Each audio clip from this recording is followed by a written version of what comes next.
That and try to hold yourself in the right position is it because you're not going fast. Alright, and it's really easy. Straighten your legs up too much and start to swing your whole body further forward. When you're actually riding your bike and trying to go quicker, you'll fall back into your...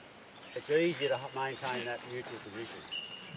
Okay, so they're all pretty good at it, so we're not going to spend a lot of time on it.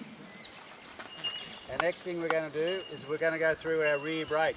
Now, they say that, and I'm going to get into some bit more technical stuff with you blokes because you've all been around a bit, and hopefully I won't get too technical on it. But they say it's about 70% front wheel, 30% rear wheel braking in perfect conditions when you're on the brake. One of the most important things we use when we're using our brakes is how we apply it. We don't snatch and grab at the front brake and we don't stomp on the rear brake. You've got to apply pressure gradually. You've got to squeeze and ease.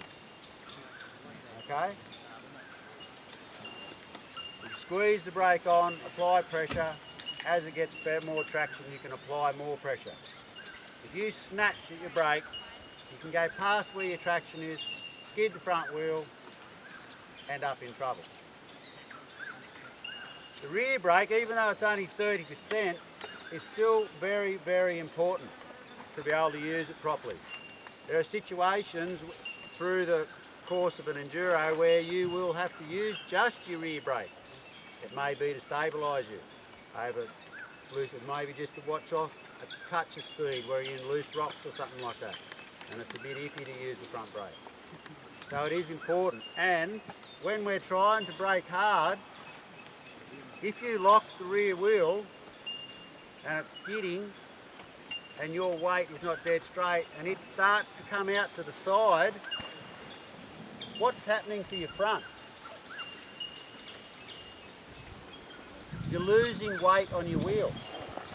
You're going to lose traction. You're going to lose the ability to brake harder because it's not all lined up. When it starts to go out to the side, you're losing your ability to brake properly with your front. So it's very important that you don't lock your back brake up, except if you're going to do a skid turn. Okay? But we don't do a lot of those. We do more, we want to keep it all straight as much as we can. Alright? So the first exercise we're going to do, and we'll get, Jacob's keen, Harry's keen. You've been practicing, you did a skill 2 weeks ago, Harry. Have you been out and practiced? Is that going to do it? Can you do it for me, Nick, please? Yeah. Jacob and Nick. They come down, okay, what you've got to try and do, ideally, your rear wheel should be going click, click, click, click, click, click, click. Okay? We don't want it locked up. Don't want it to be spinning around. So what you've got to do is actually get the feeling in your foot of the rear wheel without looking at it. You've got to be able to look ahead and know through feeling your bike that if your rear wheel's skidding or not. And the only way to do that is to practice it.